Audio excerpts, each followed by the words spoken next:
Habang inis na inis si Chu Jiaoran, halos kagatin na niya ang sarili niyang daliri sa sobrang pagkairita. Kitang-kita sa kanyang mukha ang hindi niya mapigil ang pagkainis, at para bang anumang sandali ay maaari na siyang sumabog sa galit. Sa gitna ng mga nanunood, may isang taong nagkomento na si Chu Jiaoran ay ika-9 sa Heavenly Pride rank ng Outer Sect. Hindi lamang iyon, isa rin daw siyang sumisikat na bituin ng Fox Clan, kaya naman kilala at hinahangaan siya ng maraming disipulo sa sekta. May isa namang nagsalita at sinabi na si Lu Qi ay hindi rin basta-basta. Siya raw ay apo ng ika-12 elder na si Lu Haikong. Dahil doon, marangal at mataas din ang kanyang katayuan sa loob ng sekta. At pagdating naman sa kagandahan, ayon sa nagsalita, hindi raw nagpapahuli si Lu Qi kay Chu Jiaoran kahit kaunti. May isa pang nagdagdag ng komento. Kung iisipin daw ng mabuti, tila ang dalawang napakagandang babaeng ito ay nagseselos sa isa't isa dahil sa iisang tao, si Jiao Mo. Sa likuran ng mga nag-uusap ay naroon si Niu Ao. Nang marinig niya ang mga komentong iyon, bigla siyang tumalikod, halatang naiinis sa kanyang narinig. Lalo pang dumilim ang kanyang mukha nang may isa pang nagsabi na kung tutuusin, ang tunay na nakakainggit sa sitwasyong ito ay hindi ang dalawang babae, kundi si Jiao Mo.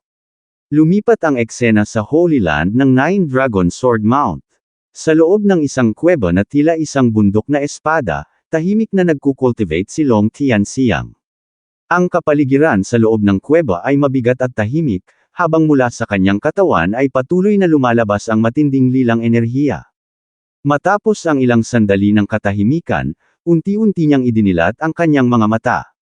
Pagkatapos ay bahagya niyang ikinumpas ang kanyang daliri.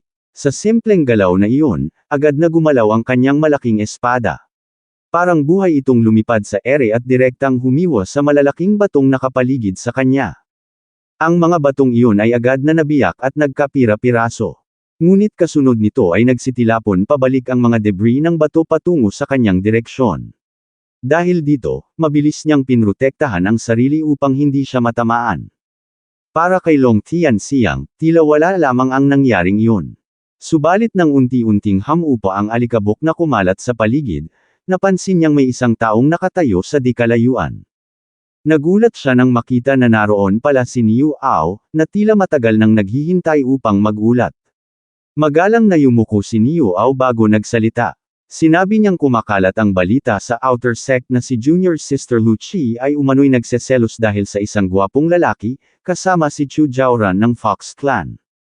Dagdag pa niya, nag-alala siya na baka makaapekto ang balitang iyon sa reputasyon ni Senior Brother Long Tianxiang.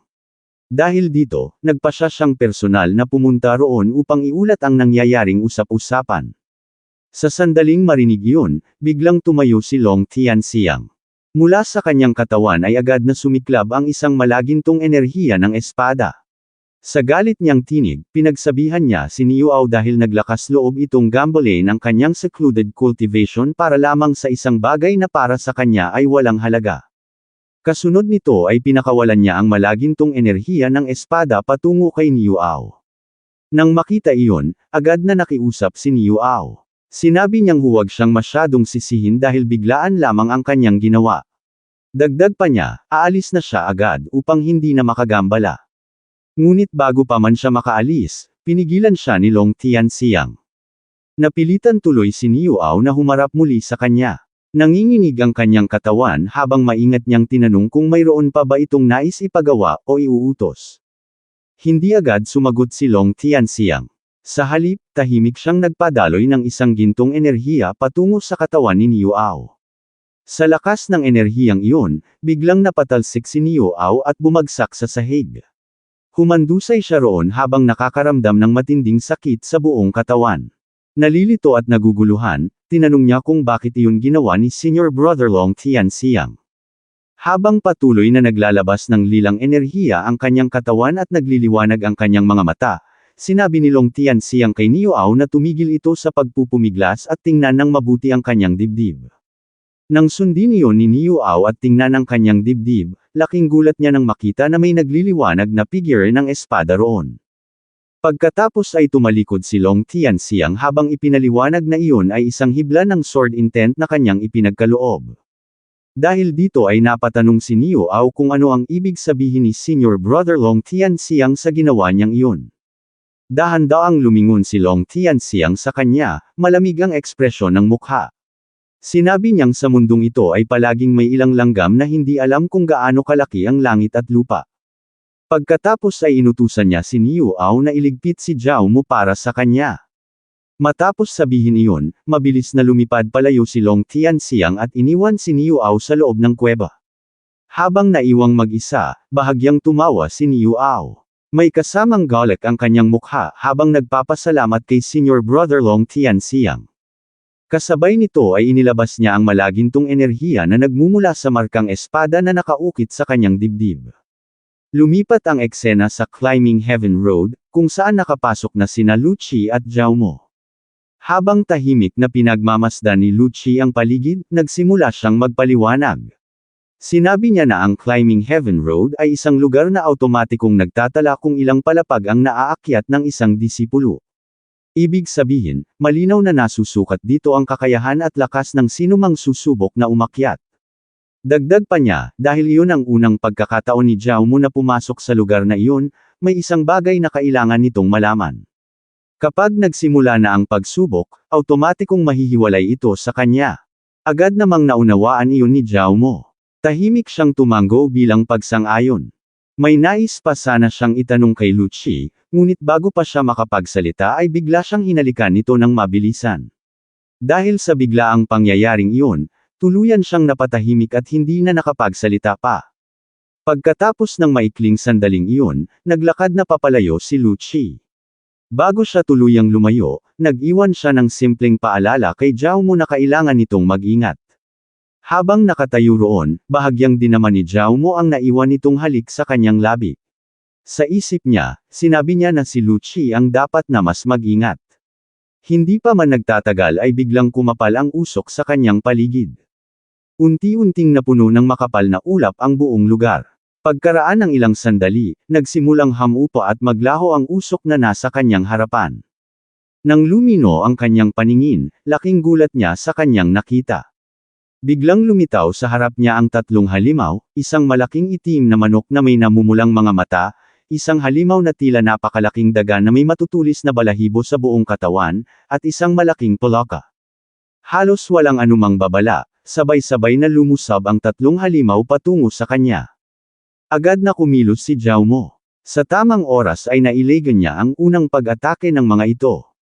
Habang nasa ere siya matapos umiwas, maingat niyang pinagmasdan ang tatlong demon beast na nasa harap niya.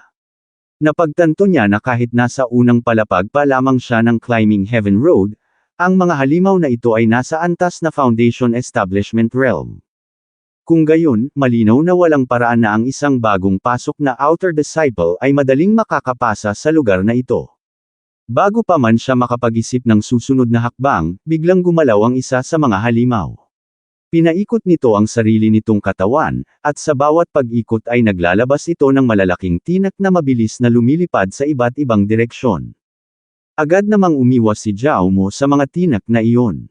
Sa halip na matakot sa sitwasyon, tila natuwa pa siya sa nangyayari.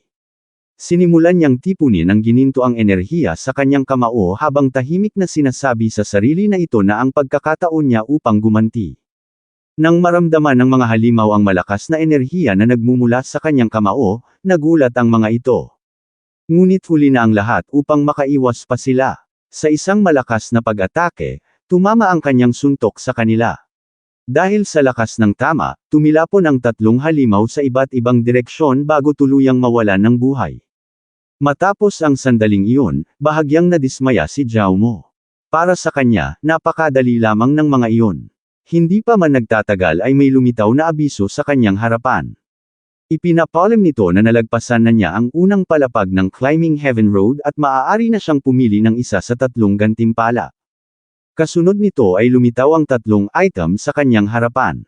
Matapos sandaling pag-isipan, pinili niya ang Yellow Rank High Grade Technique na tinatawag na Burning Flame Palm. Sa totoo lang, nag-aalala pa siya kanina dahil wala siyang combat technique na babagay sa kanyang red yang sacred body. Dahil dito, pakiramdam niya ay parang may nag-abot ng unan sa kanya habang siya ay inaantok.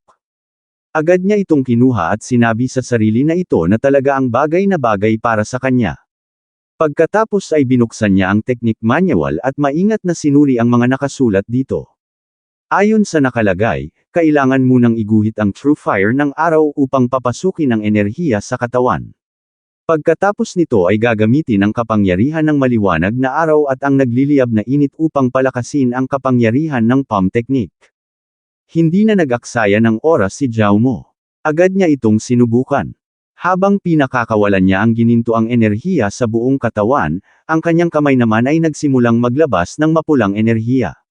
Sa isang simpleng kumpas lamang ng kanyang daliri, gumuhit ang ginintoang enerhiya sa sahig at halos mawasak ang bahagi nito. Nang makita niya ang resulta, natuwa siya. Para sa kanya, napakaganda ng teknik na ito at malinaw na babagay sa kanyang lakas. Sa sandaling iyon, biglang lumitaw sa kanyang harapan ang isang hagdanan na patungo sa ikalawang palapag ng Climbing Heaven Road. Ito na po nagtatapos ang ating kabanata, abangan ang mga susunod pa nating upload. Huwag din kakalimutang mag-like, share, subscribe at i-click ang notification bell, para lagi kayong updated sa mga susunod pa nating mga video.